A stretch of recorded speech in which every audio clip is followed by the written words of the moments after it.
नमस्कार दोस्तों, मैं advocate Vishnudhari Singh legal channel में आप सभी दर्शकों का स्वागत करता हूं। दोस्तों,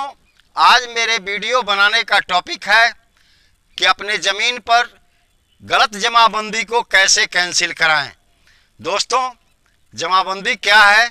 जमाबंदी कैसे कराई जाती है, इन सबों पर मैंने पहले ही वीडियो बना करके अपने YouTube चैनल पर पोस्ट कर चुका हूं। अगर दोस्त आप उसे चाहें देखना तो मेरे डिस्क्रिप्शन बॉक्स में उसका लिंक दिया हुआ है, आप चाहें तो उसे भी देख सकते हैं। दोस्तों, आइए आज मूल बिंदु पर। आम समाज में आजकल बहुधा ऐसा पाया गया है कि समाज के दबंग लोग या राजनीतिक पहुंच वाले लोग या बहुत जो धनवान हैं, पैसे वाले हैं, ये तहसीलदार जिसे आप सीओ कहते हैं, आपके अंचल कार्यालय में सर्किल ऑफिसर बैठते हैं, उनके मेल में और डीसीआर साहब के मेल में आकर के आपके ज़मीन का, जो आपका ओरिजिनल ज़मीन है, आपका जो टाइटल से आपका ज़मीन है, उस ज़मीन पर भी अपने नाम से जमाबंदी करा लेते हैं। इसकी जानकारी आपको बाद में होती है। दोस्तों,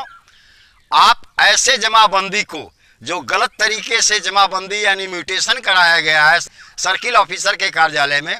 वो आपके ज़मीन पर जो गलत जमाबंदी कराया है उसे आप कैसे कैंसिल कराएंगे, आज मेरा यही प्रश्न है और इसी पर मैं वीडियो बनाने जा रहा हूँ। दोस्तों, जैसे ही आपको मालूम हो कि आपके ज़मीन पर कोई आदमी गलत तरीके से अपना नाम जमाबंदी में चढ़वा लिया है और आपका नाम वहां से खारिज कर दिया है,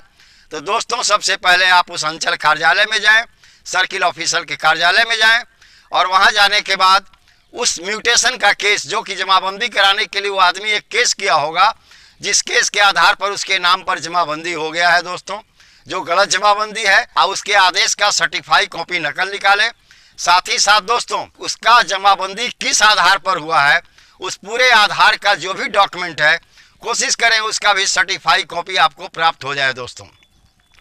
उसके केस का सर्टिफाई कॉपी और उसके आधार, उसके बेसिस का डॉक्यूमेंट जो भी है, उसके सर्टिफाई कॉपी प्राप्त करने के बाद दोस्तों, आप एडिशनल कलेक्टर साहब के यहाँ, जो डीएम कार्यालय में होते हैं, एडिशनल कलेक्टर रेवेन्यू उन्हें कहते हैं दोस्तों, उनके कार्यालय में आप जा कर के अपना आवेदन, जिसे हम अपील का आवेदन कहते हैं, दाखिल करें। दोस्तों, नियम तो यही है कि जिस दिन जमाबंदी हो जाता है किसी के नाम पर, उसके विरुद्ध में अगर आपको अपील करना है तो वह अपील 30 दिन के अंदर ही की जा सकती है, जिस दिन से जमाबंदी का आदेश हुआ था। दोस्तों, लेकिन चूंकि आपको जानकारी नहीं थी, बाद में आपको जानकारी हुई, वो व्यक्ति जो था सो सीओ के कार्यालय में तहसीलदार को यानी सीओ को या उसके पटवारी को मेल में करा करके आपके नाम का जमाबंदी अपने नाम पर ट्रांसफ़र करा लिया, तो आपको जानकारी नहीं थी। इस आशय का एक कंडोनेशन पिटीशन, क्षमा प्रार्थी पिटीशन, जो लिमिटेशन एक्ट के सेक्शन 5 के अंतर्गत दिया जाता है, दोस्तों अपने अपील आवेदन के साथ जो आप अपील करेंगे डीएम साहब के यहाँ, उस अपील आवेदन के साथ एक कंडोनेशन पिटीशन, एक समय क्षमा प्रार्थना आवेदन, यानी समय बीत गया, समय के बाद हम आपके न्यायालय में आ रहे हैं, इसे आप क्षमा करें चूँकि मुझे जानकारी नहीं थी, या और जो भी आपके पास उचित कारण लगे, उस कारण को देते हुए एक क्षमा आवेदन, एक कंडोनेशन पिटीशन आप अपने अपील के साथ जरूर वहाँ दें। दोस्तों, आपके अपील के बाद एडीएम साहब जो हैं वो तुरंत आपके विपक्षी को, जिसके नाम से गलत जमाबंदी हो गया है, उसे वो तुरंत नोटिस करेंगे, उसे भी बुलाएंगे। और दोस्तों, सर्किल ऑफिसर के कार्यालय से जो आपका रिकॉर्ड है जमाबंदी का, जिसके आधार पर वो म्यूटेशन गलत करा चुका है, अपना नामांतरण गलत करा चुका है, उस रिकॉर्ड को भी कॉल फॉर कर लेंगे, यानी वहाँ वो मंगवा लेंगे दोस्तों।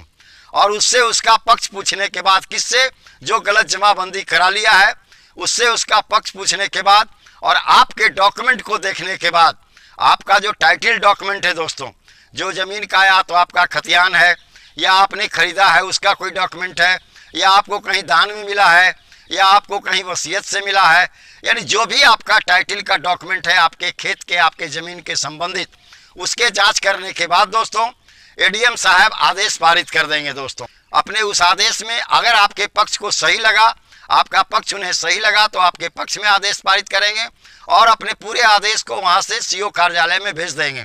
तदनुसार दोस्तों, सर्किल ऑफिसर साहब जो आपके अंचल कार्यालय में बैठते हैं,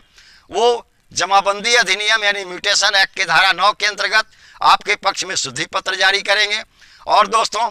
जमाबंदी अधिनियम के धारा 10 के अंतर्गत आपका नाम उसमें चढ़ा करके, जो आदमी आपका गलत जमाबंदी करवा लिया था उसके नाम को वहाँ से खारिज करके हटा दिया जाएगा।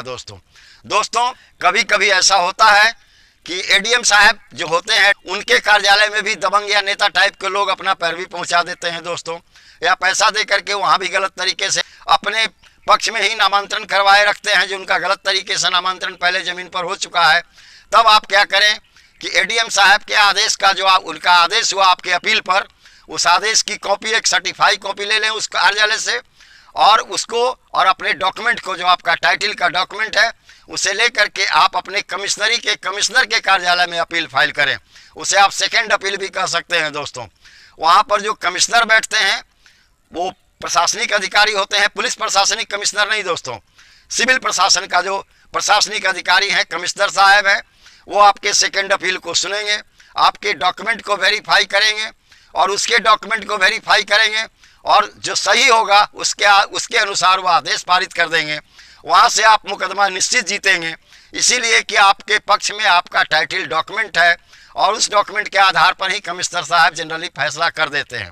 फिर अपने फैसला को वहाँ से करवाने के बाद आप अंचल कार्यालय में आए, जहाँ पर उनका भी आदेश, कमिश्नर साहब का भी आदेश आया रहेगा और यहाँ भी वही प्रक्रिया अपनाई जाएगी, यानी सेक्शन 9 म्यूटेशन एक्ट के अनुसार शुद्धि पत्र सीओ साहब जारी करेंगे आपके नाम पर, और दोस्तों सेक्शन 10 म्यूटेशन एक्ट के अनुसार आपके पक्ष में दाखिल खारिज कर देंगे और पहला जो व्यक्ति गलत तरीके से अपना नाम उसमें दाखिल करवा चुका था और आपका नाम खारिज करवा चुका था, उसका नाम अब खारिज हो जाएगा। इस प्रकार दोस्तों जो भी गलत तरीके से जमाबंदी करवाए हैं उनका नाम जमाबंदी से, गलत तरीके से जो जमाबंदी हुआ है उसे वहाँ से खारिज कराने का यही तरीका है दोस्तों। अगर इन सबों से भी न हुआ दोस्तों, मान लीजिए कमिश्नर साहब भी आपके विरुद्ध में फैसला कर देते हैं, वैसी परिस्थिति में चूंकि डॉक्यूमेंट कैंसिल करने का अधिकार कमिश्नर को भी नहीं है, वैसी परिस्थिति में दोस्तों आपको सिविल कोर्ट में जाना होगा और सिविल कोर्ट में आप अपने डॉक्यूमेंट को साबित करेंगे, आप अपना टाइटल साबित करेंगे, वहाँ से आपके पक्ष में ही फैसला होगा। चूंकि टाइटल आपका है, डॉक्यूमेंट आपका है, जो भी गलत जमाबंदी कराया वो गलत तरीके से कराया है दोस्तों। ऐसी परिस्थिति में वहाँ से सिविल न्यायालय आपके पक्ष में फैसला देगा और उस आदेश की कॉपी लेकर पुनः आप सीओ के पास जाएंगे, आपका नामांतरण हो जाएगा और गलत तरीके से जो नामांतरण करवा चुका है आपके ज़मीन पर उसका नामांतरण कैंसिल हो जाएगा। दोस्तों अब आप समझ रहे होंगे कि सर्किल ऑफिसर में जो जमाबंदी होता है, गलत तरीके से जमाबंदी कोई करवा लेता है, उसके विरुद्ध में फर्स्ट अपील आप एडीएम साहब के यहाँ करेंगे, डिस्ट्रिक्ट कार्यालय में जो होते हैं डीएम साहब के कार्यालय में जो होते हैं, सेकेंड अपील आप कमिश्नर साहब के यहाँ करेंगे। और इन सबों से अगर नहीं कहीं रिलीफ आपको मिले, कहीं भी आपको कोई भी उपाय न मिले, कोई भी फायदा न हो, कोई भी रिमेडी न मिले, तब आप सिविल न्यायालय में जाए। ऐसे नहीं दोस्तों। अब आप समझ गए होंगे कि कोई व्यक्ति का गलत जमाबंदी आपके ज़मीन पर जो करवा लिया है उसका नाम आप कैसे कैंसिल कराएंगे। यही मेरे आज का टॉपिक था दोस्तों। धन्यवाद। विशेष अगले वीडियो में। अगर मेरा यह वीडियो आपको पसंद आया तो आप इसे लाइक करें, सब्सक्राइब करें दोस्तों। सब्सक्राइब करने के बाद दाहिने तरफ का बेल बटन दबाना न भूलें ताकि मेरा जो भी अगला वीडियो बने आपके पास तक सुगमता से पहुंचता रहे। और हाँ दोस्तों, आप मेरे इस वीडियो को अपने दोस्त और संबंधियों को भी शेयर कर दें ताकि उन्हें भी अगर गलत ढंग से कोई जमाबंदी उनके ज़मीन पर भी करवा लिया है और उस व्यक्ति के नाम को जमाबंदी से इन प्रक्रियाओं, इन अपील के द्वारा गुजर करके उसके नाम को हटवा सकते हैं, यानी गलत जमाबंदी खारिज करा सकते हैं दोस्तों। धन्यवाद।